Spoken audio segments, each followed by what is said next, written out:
Bueno, la primera invitada es Jennifer Pedraza. Jennifer Pedraza, quien es economista, representante estudiantil al Consejo Superior de la Universidad Nacional. Por supuesto, también es miembro del Comité Nacional del Paro por ACRES.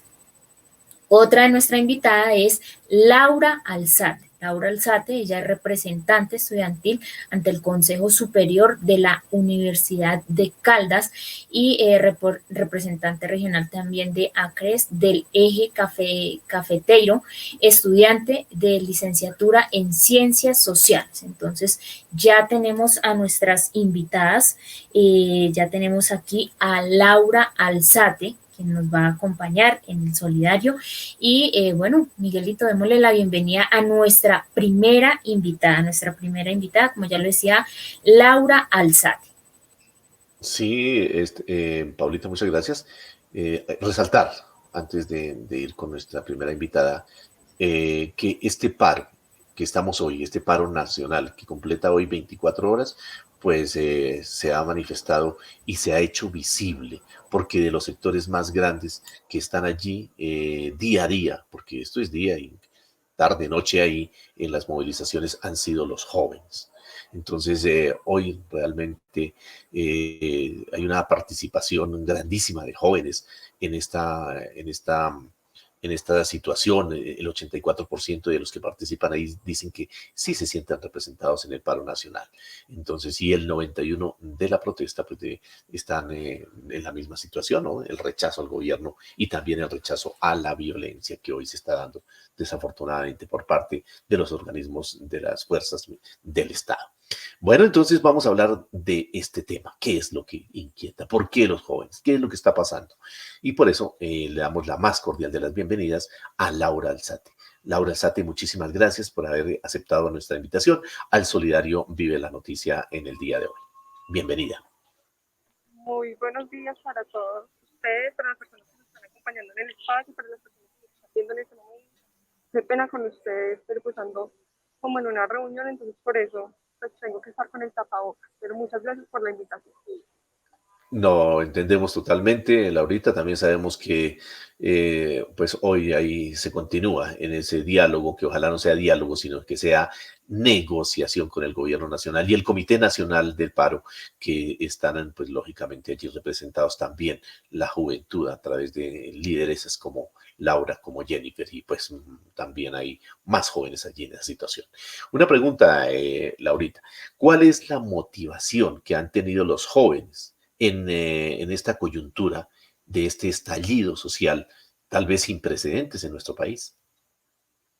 Bueno, lo primero que quiero mencionar es que el gobierno nacional ha querido vender una idea de que antes de la pandemia el país estaba muy bien y que en medio de la pandemia fue que Colombia empeoró su difícil situación, ¿cierto? Ahí hay que tener claro que antes de la pandemia el país no estaba bien, ya habían tasas de desempleo, Colombia es el tercer país a nivel mundial más pobre y más desigual, y en medio de una pandemia pues claramente este tipo de situaciones y este tipo de políticas que ha venido implementando que son lesivas, que ha venido implementando el gobierno nacional, que han sido lesivas no solo para la juventud, sino para muchos sectores, se profundizaron en medio de una pandemia. Entonces, el desempleo incrementó también el empleo informal, incrementó la pobreza, incrementó la desigualdad, y eso precisamente es lo que nos tiene en las calles desde el 28 de abril a diferentes sectores, tanto a la juventud como a estudiantes, como al sector agropecuario, como profesores, como a trabajadores. Eso es supremamente importante resaltar. Este año, digamos, la tasa de niños, que son los jóvenes, o somos los jóvenes que no trabajan ni estudian, y bueno, incrementó, y eso también se debe precisamente a estas políticas lesivas que se vienen implementando hace algún tiempo. Antes de la pandemia ya existían, pero reitero, lo que se viene haciendo es que en medio de esta situación tan compleja que atraviesa el país, se vienen profundizando esta serie de políticas y situaciones tan graves por las cuales atravesamos en este momento. Y en medio de la pandemia lo que hace el gobierno nacional es anunciar una serie de reformas como la tributaria, que lo que hace precisamente fue que la gente saliera a las calles, que nosotros los jóvenes y las mujeres y los demás sectores que te he mencionado saliéramos a las calles a rechazar estas políticas lesivas que ha venido presentando el gobierno nacional. Desde el Comité Nacional de Paro hemos estado presentando desde el 2020 un pliego nacional de emergencia precisamente para dar el debate de las precarias condiciones que estamos viviendo en el país, y lo que hace el gobierno nacional en el 2021 es anunciar una reforma tributaria. Entonces, eso es precisamente lo que nos motiva a estar en las calles en estos momentos, y también, digamos, frente a la negativa que ha tenido el gobierno nacional, nosotros respondemos con movilizaciones masivas, pacíficas y creativas. Efectivamente, Laurita ahí nos ha hecho una descripción de cuál es uno de los tantos motivos que se tienen hoy y cuál es la realidad y qué es lo que nos o motiva a que se esté hoy en la movilización. Y lo ha dicho muy bien Laurita, desde el 21N, que todavía no había pandemia, ya estaba esta inconformidad. Este es un acumulado que se trae de muchos años. Y hoy, pues, mirando las cifras del mismo DANE, el desempleo de los jóvenes entre los 14 y los 28 años estaba en el 23.5%. Y para el caso de las mujeres, pues todavía más difícil. Esta cifra escala al 31%. Y eso que son las cifras del DANE. Si fuéramos a las cifras reales, yo creo que estaríamos por encima de estos porcentajes. Y la situación aún más complicada para aquellos que no han podido ingresar a la educación superior, pero que tampoco tienen trabajo. Se habla de más o menos 3.5 millones de jóvenes. O sea, es una cifra, pues imagínense, demasiado preocupante. Entonces hay todas las razones. Laurita, ¿qué quieren los jóvenes de su país y de sus gobernantes? Bueno, yo hago parte en este momento, soy representante estudiantil, ¿cierto? No solo hablo como joven, sino también como representante, pero básicamente lo que nosotros planteamos como juventud y como estudiantes es lo siguiente. Primero, el país, las condiciones del país deben mejorar, ¿cierto? Ya hemos venido planteando una serie de dificultades y de condiciones que claramente nos ponen en precarias situaciones. Digamos que una de las cosas que nosotros manifestamos es efectivamente, porque el gobierno nacional, él hace poco dio una noticia que para, digamos, algunos jóvenes iba a dar un subsidio del 25%. Claramente esto tiene sus matices, ¿cierto? Porque el problema estructural que se da en el país pues, es el tema del desempleo. Si uno se ponía a comparar, incluso en medio de la pandemia, el desempleo llegó a un histórico del 21.4%. Esa tasa no se veía hace mucho tiempo. El compañero ahorita, que no recuerdo su nombre, me disculpa, mencionaba precisamente la tasa de desempleo que vivimos los jóvenes. En Colombia hay 3 millones de jóvenes desempleados, ¿sí? Desempleados. Ibagué es una de las ciudades con mayor índice de desempleo para jóvenes en el país. Claramente, ese tipo de situaciones hay que empezar a tramitarlas. El gobierno nacional sigue desconociendo la problemática que existe en el país, como lo ha venido haciendo por estos días, y por eso es que no hemos podido avanzar en los diferentes espacios, porque ni siquiera es capaz de reconocer que necesitamos garantías para poder avanzar y que la situación del país es grave, es complicada, y que necesitamos que el pliego nacional se pueda discutir y se pueda aprobar lo que estamos pidiendo ahí. Es muy complejo avanzar y darle soluciones a las problemáticas que tenemos los jóvenes, los estudiantes, los trabajadores en el país. Primero hay que empezar a reconocer ese tipo de situaciones, de decir, bueno, si estamos fallando en esto, Colombia está mal en esto, necesitamos brindar mayores fuentes de empleo, necesitamos también brindar y blindar a las empresas que están en este momento en el país para poder dar soluciones. Ahora también quería mencionar que es algo que es muy importante. Si bien los jóvenes tenemos una situación un poco precaria en este momento, bueno, un poco no, muy precaria en este momento, las soluciones que ha planteado el gobierno nacional para algunas cosas, porque no ha sido para todas, es a corto y mediano plazo. ¿Por qué? Porque desconoce además que los jóvenes no nos vamos a quedar jóvenes toda la vida, y eso lo que hace precisamente con las propuestas que se han planteado es reemplazar mano de obra. Entonces, a medida que uno vaya avanzando en su edad, pues efectivamente va a haber un reemplazo y un relevo en ese aspecto, que no está mal, pero entonces las personas que van subiendo o que van avanzando en la edad van teniendo incluso y van perteneciendo a esa tasa de desempleo tan alta que hay en el país. Entonces, el debate acá es estructural y hay que darle una solución determinante para que las condiciones del país cada vez no sean más precarias.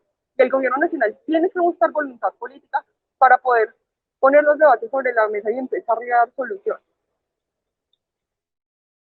Sí, pues esperamos que haya voluntad política porque eso es lo que menos ha mostrado este gobierno. Todo lo contrario, ha respondido es con más violencia implementándola en todo el país y hoy vemos las cifras preocupantes de cuántas personas han fallecido, 51 asesinatos, porque eso no tiene otro nombre, más de 400 personas desaparecidas, de igual manera centenares de heridos, o sea, una situación muy triste lo que hoy desafortunadamente está pasando en nuestro país, situación que podría resolver el gobierno es quien podría resolver eso si tienen la voluntad política de negociar con el Comité Nacional del Paro estos puntos que han pasado en el pliego de emergencia, 6 puntos muy importantes que, como lo dice Laura, pues ahí están cobijando algunas situaciones relacionadas con los jóvenes que hoy pues también han sido de cierta manera estigmatizados desafortunadamente y el único pecado que han cometido es salir a reclamar lo que ella está diciendo, ese futuro que hoy no tienen, porque esa es la situación.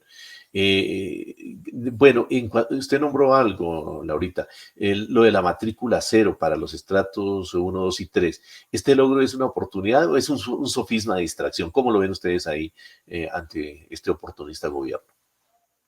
Bueno, lo primero que quiero mencionar con respecto a este tema que además ha generado mucho ruido porque entonces lo que plantean es, bueno, pero si ustedes los estudiantes ya consiguieron esto, ¿por qué siguen en las calles? Lo primero que quiero mencionar es que claramente este anuncio que hace el gobierno nacional es una victoria de la movilización masiva, pacífica y creativa que se ha venido dando en el país. Eso está claro. Pero los estudiantes seguimos en un estado de alerta. Uno, porque focalizar los recursos no es una solución. Dar de recursos por estratificación es desconocer la realidad socioeconómica que se está viviendo en el país. Eso es un punto. Lo segundo es que no es la primera vez que el gobierno nacional ha anunciado que va a garantizar matrícula cero y lo que ha hecho es designar recursos insuficientes. Y eso ha tenido como resultados que los entes territoriales y las universidades públicas con un déficit presupuestal, como la Universidad de Caldas de 25.000 millones de pesos en este momento, hayan tenido que, de sus propios recursos, tener que ajustar para poder garantizarle a la gente por lo menos unos alivios o matrícula cero. Y eso es algo que nosotros siempre hemos dicho y el debate sustancial en este momento está en eso. Listo, es una victoria por parte de las movilizaciones, por parte de la protesta masiva, pacífica y creativa que se ha venido dando en el país, pero también estamos en alerta porque no es la primera vez que el gobierno nacional nos hace la misma. Ha anunciado 2 veces matrícula cero y las 2 veces han sido recursos insuficientes. La primera no dio ni siquiera el 12% de lo que las universidades verdaderamente necesitaban. Por el contrario, lo que hizo fue el resto de recursos que había en los fondos solidarios para la educación que se crearon en medio de la pandemia, el resto de recursos que habían en esos fondos se los destinó al ICETEX. O sea, en medio de todo eso, lo que encontró el gobierno nacional fue otra oportunidad para seguir endeudando a la gente. Para el 2021-1 también dijo, anunciamos matrícula cero y a la Universidad de Caldas le correspondieron 1.150 millones de más de los 4.000 que necesitaba para garantizar. A la universidad le tocó quedar más del doble de lo que dio el ministerio. Entonces, claramente, matrícula cero, el gobierno nacional no ha garantizado y le ha mentido a los estudiantes y a las familias colombianas cuando dice que sí lo ha hecho. Estamos a la expectativa, esperamos que esta vez sí le cumpla a la ciudadanía, que le cumpla a los estudiantes, que le cumpla a las familias colombianas con ese anuncio que ha venido haciendo. Pero reitero, no es un regalo del gobierno nacional, es una victoria que se han dado desde las movilizaciones masivas, pacíficas y creativas y desde las exigencias que diferentes sectores hemos venido realizando en el país. Se lo ha dicho Laurita, aquí son conquistas de la movilización, aquí no nos regalan nada y es gracias a la movilización que hoy se tienen algunas de estas avances, porque son avances importantes también, así como la derogatoria de la reforma tributaria y de la lesiva reforma a la salud, entre otros. Bueno, y a las 10:34 de la mañana retomamos con nuestra invitada Laura Alzate, pero también le damos la bienvenida porque ya tenemos nuestra y es la compañera Jennifer Pedraza. Recordemos lo que decíamos, economista, representante estudiantil al Consejo Superior de la Universidad Nacional. Jennifer Pedraza, muchísimas gracias por acompañarnos también acá en el Solidario a desarrollar este tema del cual estamos hablando hoy, que es los jóvenes y la protesta social en Colombia. Jennifer, bienvenida al Solidario. Hola Paula, ¿cómo estás? Muy buenos días, Miguel, Laura, me disculpan por favor la demora, estábamos aquí organizándonos porque precisamente hay, seguro Laura ya les dijo, pero hoy también habrá mesa con el gobierno nacional y entonces eso nos tiene corriendo de un lado para otro, pero bueno, nada, aquí súper contenta de estar acompañándoles y un saludo para todas las personas que nos están viendo esta mañana. No, a nuestras invitadas les agradecemos de verdad este tiempo porque sabemos que ustedes siguen allá en la lucha por los derechos de todos los colombianos. Los jóvenes han representado un papel muy importante en este paro que ya completa 25 días y de verdad les agradecemos desde Cotradecun y desde el Solidario toda esa lucha que han dado por el pueblo colombiano. Bueno, y yo quiero iniciar pues con una pregunta aquí para nuestra compañera Jennifer y es, bueno, aquí decimos que hoy rendimos pues un homenaje a nuestros muertos, a nuestros desaparecidos. Desde su opinión como jóvenes, ¿por qué estas muertes se han convertido en un escenario para proyectar ser escuchados? ¿Por qué tienen que pasar estos o por qué tenemos que vincularnos a estos escenarios de muertes, de desapariciones, para que nos puedan escuchar? Bueno, yo creo que lo principal es que es este tipo de situaciones o cuando convocamos a la protesta, digamos que no lo hacemos con esa consideración de que va a pasar eso, ¿sí? Es decir, no es normal que en una democracia, porque alguien decida salir a marchar, tenga que poner en riesgo su integridad física o la seguridad suya, la de su familia. Realmente esto no es como deberían ser las cosas. Lamentablemente en Colombia y este gobierno tienen una concepción demasiado policiva y tal vez guerrerista sobre el derecho constitucional a la protesta pacífica, que ha sido el factor común de las movilizaciones que se han desarrollado y las más grandes a partir del 28 de abril. Entonces, como que no es normal que uno tenga que sentir miedo cuando sale a las calles y precisamente eso es una de las reivindicaciones principales por las cuales hoy estamos luchando y también les quiero contar que acá en la mesa de diálogo con el gobierno, en la mesa, en el intento de mesa de negociación, es uno de los puntos centrales que estamos tratando que tienen que ver precisamente con las garantías para el ejercicio del derecho constitucional a la protesta pacífica. Estamos hablando, por ejemplo, de que se desmilitaricen las ciudades, que deje de dársele este trato a la protesta, porque es que es definitivamente este discurso que ha promovido el gobierno nacional y algunos medios de comunicación lo que promueve o de alguna forma intenta justificar los usos excesivos de la fuerza pública sobre las manifestaciones. O sea, sobran los videos que prueban cómo es que esto ha ocurrido y ahora yo quiero aprovechar este espacio para señalar que la fuerza pública es legítima es en la medida en la que cumple tres principios esenciales. El primero es que digamos, se rige bajo el principio de la legalidad.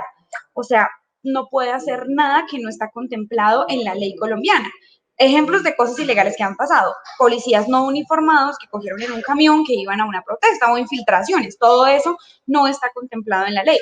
Dos, legitimidad, quiere decir que se hayan intentado agotar todas las opciones previamente antes de decidir intervenir de forma violenta pues una manifestación, es decir, que se haya conversado con quienes convocaron esa movilización, entre otras cosas. Eso tampoco ha pasado, hay videos de gente a la que le disparan o a la que la golpean que ni siquiera están marchando, sino que están ahí en la esquina de sus casas. Y el tercer principio es el principio de la proporcionalidad, es decir, que si una persona pues está no sé, haciendo algo que está mal, que igual tiene, digamos, es un delito, puede ser partir un vidrio, sí, está mal, lo rechazo, obviamente no es como se debe protestar, pero pues de ahí a darle un balazo en la cabeza hay una gran brecha, porque en Colombia no existe la pena de muerte, en Colombia eso es tipificado como un delito, pero tiene un proceso y un protocolo que se debe cumplir. Y eso es lo que estamos llamando, sencillamente cumplan la ley como está establecida, garanticen el derecho constitucional a la protesta pacífica. La Corte Suprema de Justicia además tiene una sentencia del 2020 en donde señala que el gobierno nacional no ha sido capaz de garantizar el derecho a la protesta pacífica de quienes queremos marchar de forma organizada, y en esa medida pues esa es una de las reivindicaciones centrales también. Pues la verdad no empezó el paro por eso, pero si marchamos para tumbar una reforma tributaria y en esas marchas para tumbar la reforma tributaria lo que recibimos es bolillo todo el tiempo, pues es claro que vamos a sentir eso en nuestra propia piel y a considerar eso como un punto central pues del proceso de movilización que estamos viviendo, porque además el derecho a la protesta, eso sí pacífica, yo quiero decir acá que creo que la protesta debe ser pacífica en general, pero eso va tanto para la fuerza pública como para cualquier violencia provenga de donde provenga, Pero pues el derecho a la protesta pacífica es muy importante porque es el derecho a través del cual se defienden los demás derechos. Si no tenemos educación, pues uno marcha por educación. Si no tenemos salud, pues uno marcha por salud. Pero si le quitan la marcha, pues de alguna forma es un retroceso en todos los demás derechos y en la garantía básica de una democracia. Y en eso pues creo que no podemos ceder nada. Así es, Jennifer, usted lo ha dicho, invitamos a todos a la marcha o a la protesta pacífica, tanto de una parte como de la otra. Pero bueno, Jennifer, yo quisiera saber, en este momento ya hay una condena por los presuntos o a los presuntos asesinos del capitán Solano, hecho que ocurrió en el municipio de Soacha.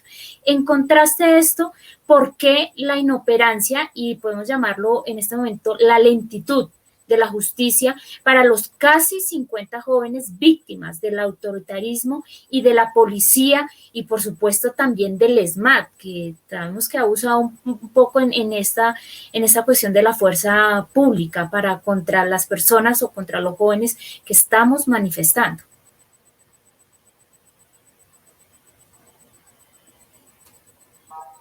Bueno, a mí me parece que eso es un gran avance, creo que es, digamos, como deberían estar pasando las cosas, que hubiese celeridad, por supuesto que se garantice el debido proceso, pero que hubiese también un principio de celeridad en los procesos de investigación en contra de los miembros de la fuerza pública, que violan los protocolos, que violan la ley, que violan la norma, pero creo que también eso parte de que exista una voluntad política por parte de los gobiernos territoriales y del gobierno nacional, y obvio de la fiscalía, por ejemplo, para identificar a las personas que hacen esto y para sancionarles, y además para que sea una, y pues más allá incluso del caso particular o el caso individual, que existan mensajes claros a la opinión pública por parte del gobierno rechazando este tipo de prácticas.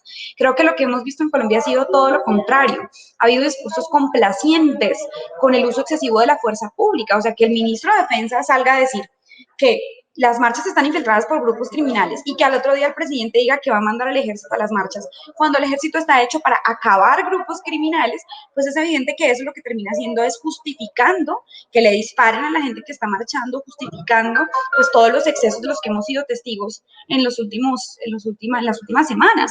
Y eso no lo digo solamente yo, sino que lo dijo el delegado de Human Rights Watch para las Américas, el doctor Vivanco, que señaló que lo más grave de esta situación pues es que no exista una sanción, un veto público por parte del gobierno para cualquiera de estos hechos. Por el contrario, si ustedes revisan, por ejemplo, el documento que presentó la Fiscalía investigando el caso de Dylan Cruz, del asesinato de Dylan Cruz, es absolutamente complaciente con el asesinato de Dylan. De hecho, dice como, no, es que Dylan había perdido matemáticas en 4º grado, no sé qué, como si el hecho de que uno hubiera perdido una materia medio justificara o digamos creando la narrativa de los vagos, ¿sí? De los vagos, que es lo que hemos visto recientemente. Dice incluso que Dylan se interpuso en la trayectoria de lo que lo golpeó en la cabeza. Entonces, pues yo creo que eso es una cosa que no se puede permitir y es tal vez lo que estamos reclamando, porque está bien, si eso ocurre, pues lo que uno espera es que la posición del gobierno, de la fiscalía y de las autoridades sea absolutamente contundente en términos de rechazarlo y en términos de garantizar justicia, sancionando a las personas que violaron los protocolos, pero también garantizando la reparación a las víctimas, que es algo que también es muy, muy, muy importante. Vale la pena decir acá que pues estamos hablando de todos los casos, ¿no? Por ejemplo, con la denuncia que hizo una policía de que abusaron sexualmente de ella, esto es absolutamente rechazable, mejor dicho, no podemos conectar ni dejar pasar cualquier tipo de violencia ni contra nosotros ni contra nadie. O sea, aquí han intentado, y esto ha sido un discurso que yo le he visto mucho al gobierno, es mi perspectiva, que han intentado presentar la protesta como si fuera un conflicto, como si fuera un escenario de guerra, y realmente no lo es. Acá hay un montón de ciudadanos y de ciudadanas civiles marchando, a quienes nos endilgan un montón de cosas que no nos corresponden y después mandan al ejército a tramitar esto, y yo creo que eso es algo que no podemos permitir, porque estamos en una democracia, porque lo que queremos son cosas que se pueden resolver en el marco del Estado Social de Derecho, la renta básica y los puntos del pliego de emergencia. Y eso es algo que creo que no podemos permitir, porque además genera mucho miedo de que la gente salga a las calles, y eso solamente le conviene al gobierno nacional. Jennifer, muchas gracias por aceptar este espacio, esta invitación que hemos hecho en el día de hoy, saludarla y felicitarla por ese gran liderazgo, al igual que Laurita han dado y los medios de comunicación las hemos visto muy activas y en esta participación también en el Comité Nacional del Paro. Pero también felicitarla, Jennifer, tengo entendido que por allí en la Universidad Nacional, en estas recientes elecciones, pues han obtenido muy buenos resultados. Eso demuestra su liderazgo y felicitaciones por esta situación. Antes de ir con Laurita, que le tengo una pregunta para Laurita, Jennifer, desde la comunidad internacional, ¿cómo nos ven en esta crisis social y política en lo que ustedes han apreciado? Dime, no escuché lo último que dijiste, perdón. A ver, Jennifer, mire, desde su perspectiva, usted como joven líder, lideresa en esta situación, ¿cómo nos ve la comunidad internacional en esta crisis que estamos pasando social y política? Bueno, de hecho, la Corte Interamericana de Derechos Humanos ha llamado al gobierno colombiano para que le permita hacer una visita de verificación frente a las constantes denuncias por violaciones de derechos humanos y lamentablemente al día de hoy no tenemos una respuesta por parte del gobierno nacional frente a esta intervención tal vez internacional, pues dado que muchos personajes de la opinión pública internacional se han metido a la discusión, han llamado la atención y han puesto la luz y el foco sobre Colombia. Y en esa medida la Corte Interamericana de Derechos Humanos ha hecho ese llamado, pero aún no tenemos una respuesta del gobierno. Ese es uno de los puntos que estamos negociando acá, y es que el gobierno debe responder que sí a esa visita a la Corte Interamericana de Derechos Humanos y hacer público ese documento de verificación eh, que a nivel internacional hoy se está solicitando. Es muy indignante porque si ustedes ven las declaraciones de Duque respecto al gobierno de Maduro, siempre van a ser, ay no, dejen intervenir, están violando los derechos humanos de quienes protestan, pero cuando venimos a hablar de Colombia, ahí sí nada, ahí sí ni siquiera aceptan la intervención de la Corte Interamericana de Derechos Humanos. O bueno, llevamos 5 días, nunca ha habido, escuché ayer la entrevista que le hicieron a la delegada de la Corte Interamericana de Derechos Humanos y decía, Colombia nunca se había demorado tanto en respondernos algo. Van a mandar a la vicepresidenta Marta Lucía hoy o mañana, si no estoy mal, a Washington, pero eso no implica que respondan que sí, ya, no nos interesa que vaya Marta Lucía, nos interesa que venga la Corte Interamericana de Derechos Humanos a Colombia y que revise pues lo que está pasando. Entonces, creo que a nivel internacional hay una alerta gigante sobre esto, pero a mí me gustaría hacer darles un comentario que lo más indignante de todo este tipo de excesos de la fuerza pública es que sean capaces de llegar a esos puntos para defender, Miguel, Paula y Laura, una agenda legislativa tan regresiva que ni siquiera se la crearon ellos. O sea, si ustedes ven la reforma tributaria y la reforma a la salud, ni siquiera son documentos que haya escrito como tal el Centro Democrático Duque, sino que son documentos, uno escrito por la Organización para la Cooperación del Desarrollo Económico, que es la OCDE, y la otra, la reforma a la salud, fue escrita por el Banco Interamericano de Desarrollo, que son organismos multilaterales externos a Colombia que ni siquiera responden a las necesidades soberanas de nuestra población, ni siquiera responden a nuestros problemas concretos, sino que son un libreto que a nivel internacional se le ha orientado a los países en condiciones de subdesarrollo que acatan de forma muy obediente lo que Estados Unidos y otras potencias en el mundo le orientan. Cuando su pueblo, cuando la población colombiana sale a marchar contra la reforma tributaria, contra la reforma de la salud, contra el decreto 1174, lo primero que le responden es bala y bolillo. Eso es algo que creo que no podemos soportar y que no podemos aguantar, porque es precisamente un gobierno que está al servicio de intereses extranjeros y no al servicio de los intereses de su gente, de su pueblo. Cuando salimos a marchar, lejos de garantizarnos ese derecho, lejos de escuchar nuestros argumentos, pues lo que recibimos es esta represión tan desmedida, que lo que ha hecho es sacar una mayor cantidad de personas a las calles a luchar también por nuestros derechos básicos, tanto a la protesta como el derecho a un trabajo digno, como el derecho al trabajo en general. O sea, la situación de la juventud es muy crítica.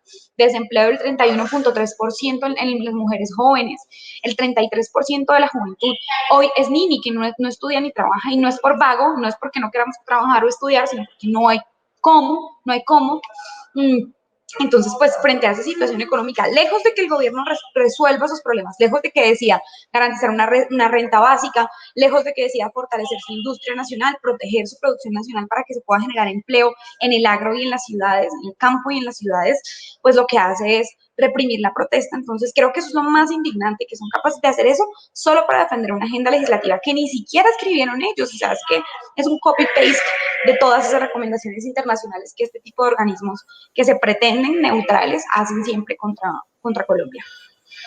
Jennifer, muchas gracias. Brevemente, para darle paso a Laurita, una situación, tú que estás allí en el Comité Nacional del Paro, en esta negociación. En las últimas horas, entre ayer y, digamos, hoy, ¿ha habido algún cambio en la actitud del gobierno para negociar o sigue en la misma situación de negacionismo?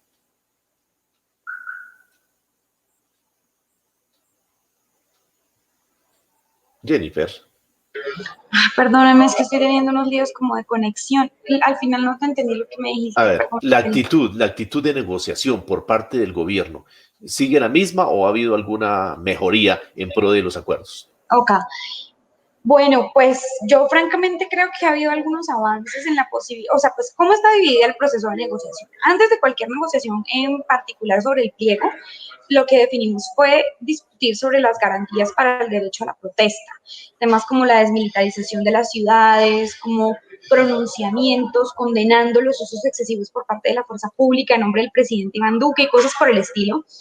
Y eso es lo que hoy estamos discutiendo. Ha habido unos puntos en los que creo que hemos avanzado. De hecho, ayer hubo una comunicación del delegado presidencial del Alto Comisionado para la Paz, respondiendo precisamente a algunos señalamientos de José Félix Laforí, diciendo que los que estábamos convocando a la movilización éramos, mejor dicho, vándalos, criminales, cárcel para nosotros.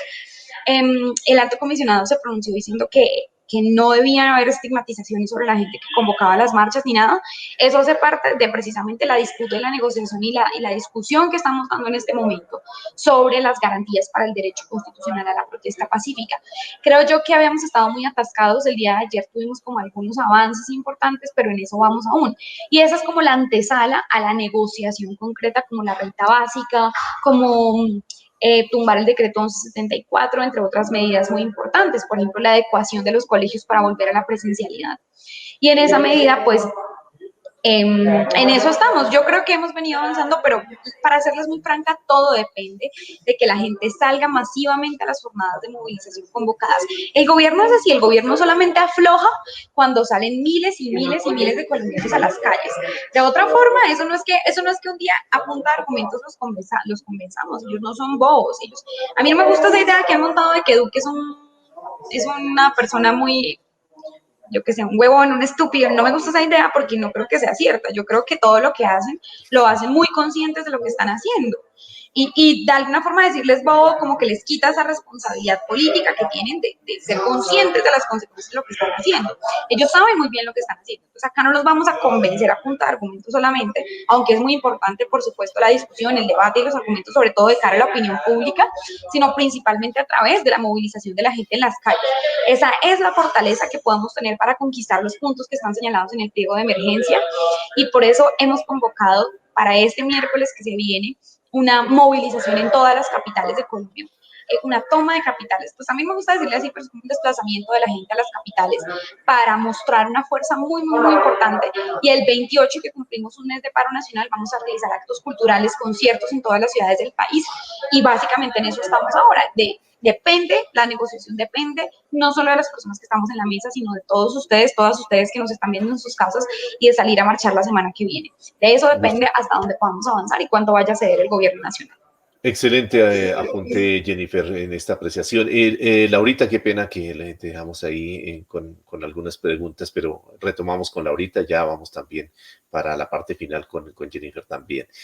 Laurita, ¿cuál ha sido el respaldo de las centrales obreras de nuestro país, de los maestros, de la comunidad en general con los jóvenes?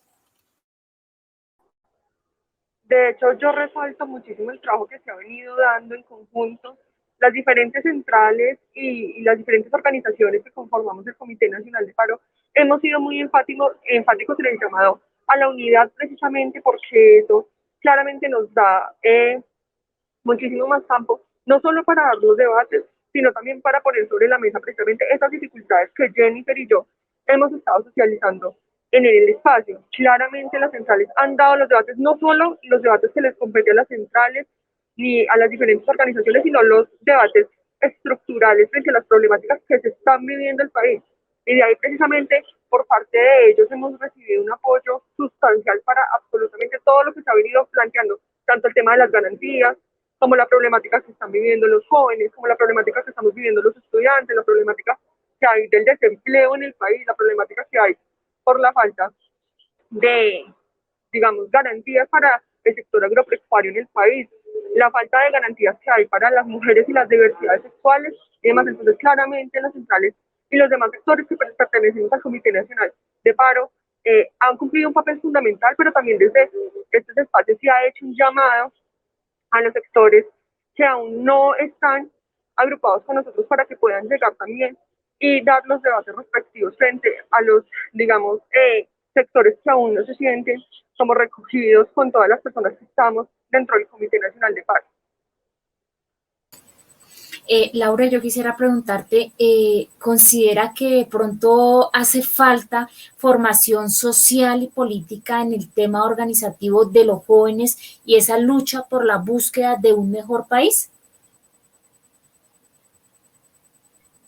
Yo creo que, reitero lo que yo decía ahorita, Colombia claramente está muy mal, eso es algo que hemos estado planteando, está mal por las políticas lesivas que ha venido presentando el gobierno nacional, que ha venido impulsando el gobierno nacional en diferentes sectores del país, ¿cierto? Es importante que nosotros estemos al tanto precisamente de esas situaciones y de esas situaciones, sobre todo nacional, valga la redundancia, que está viviendo el país en estos momentos. Creo que más allá de mirar si uno está formado o no, que es supremamente importante, es muy importante para poder dar los debates y poder dar las discusiones pertinentes en cada uno de estos espacios. Pero más allá de eso, yo considero que es importante que el gobierno nacional de verdad muestre una voluntad política para poder avanzar en los diferentes espacios frente a las problemáticas que se están dando. Desde el Comité Nacional de Paro se han sacado diferentes comunicados y diferentes pronunciamientos frente a lo que nosotros, como diferentes sectores y reconociendo las problemáticas que se han venido presentando en el país, están. Más allá de eso, digamos que nosotros también tenemos una tarea muy importante y es explicarle a la ciudadanía por qué seguimos en las calles, aunque yo considero que claramente por todas las personas que han venido saliendo, la indignación por la que está atravesando, la indignación por las situaciones que está atravesando en el país en este momento es muy grande y creo que sí hay una conciencia muy clara frente a las problemáticas que se están presentando en el país en estos momentos. Laurita, bueno, aquí el tiempo avanza y sabemos que también ustedes tienen que regresar a la mesa que ya va, pues digamos, a este espacio de negociación que se está dando en el día de hoy y su valioso tiempo se lo agradecemos, pero queremos que cada una de ustedes nos deje un mensaje, ese mensaje final para sus pares, para la comunidad trabajadora que a esta hora los está escuchando. Nuestra sintonía principalmente está aquí en Cundinamarca y en la ciudad de Bogotá. Los maestros a esta hora están pendientes de este programa y de este desempeño que ustedes han hecho tan importante, esa labor, ese liderazgo como jóvenes en representación de tantas y tantas personas que hoy por X o Y razón no están, o bueno, otros en la indiferencia. ¿Cuál sería ese mensaje que le podríamos dar, Laurita, a nuestros seguidores aquí en las redes a través de este programa del Solidario? Bueno, lo primero es darles las gracias por la invitación, por estar pendientes precisamente de la situación que no solo jóvenes, sino estudiantes, trabajadores y demás sectores están viviendo en este momento en el país. Hacer un llamado sobre todo a la movilización masiva, pacífica y creativa. Jennifer hacía una mención ahorita supremamente importante y es precisamente las actividades que hay la próxima semana para seguir dando el debate desde las calles de manera, reitero, masiva, pacífica y creativa. Esto es muy importante porque de esto también depende muchísimo los avances que se vayan teniendo en la mesa, si se logra instaurar precisamente la mesa de negociación. Antes, pues, precisamente de los debates que se han venido dando en el marco de las garantías, el llamado que yo hago precisamente es un llamado a unidad, un llamado a que estemos supremamente atentos a estas actividades que desde el Comité Nacional de Paro se están presentando, a que también participemos de las actividades de manera masiva, pacífica y creativa, y que al gobierno nacional se le da y que frente a la negativa que está presentando el gobierno nacional en estos momentos, nosotros les vamos a responder de esta manera, en las calles de manera masiva, pacífica y creativa con miles de personas. Muchísimas gracias por ese mensaje, Laurita. Y Jennifer, ese mensaje de los jóvenes, yo diría de los jóvenes para los jóvenes, pero también para esos maestros, maestras que a esta hora nos sintonizan ahí, para sus maestros, en ese liderazgo que hoy tienen en Jennifer, y felicitarlos por lo que han desempeñado. No, muchísimas gracias a ustedes de nuevo por la invitación. Yo creo que el mensaje más importante que les quiero dejar a todos y a todas es que la posibilidad de cambiar esta situación está realmente en nuestras manos. Es muy importante eso. En la encuesta que le hicieron a la juventud en Cifras y Conceptos y la Universidad del Rosario, que se le hicieron hace una semana, los resultados son muy, muy esperanzadores. El 93% de ellos y de ellas, de la juventud, coincide con las exigencias que estamos haciendo hoy en el Pliego Nacional de Emergencia. El 70% ha decidido salir a marchar o se ha manifestado de alguna forma en el marco del paro nacional. Considera el 83% de ellos y de ellas que este paro nacional se va a reflejar también en las elecciones que Colombia va a tomar en el 2022, y eso es algo muy importante porque es súper clave marchar, por supuesto, pero también votar diferente para garantizar una transformación política mucho más profunda de nuestro país, y seguramente que podemos hacerlo. Otros pueblos ya han pasado por situaciones muy similares y han salido muy victoriosos, y yo estoy segura de que el nuestro también puede hacerlo.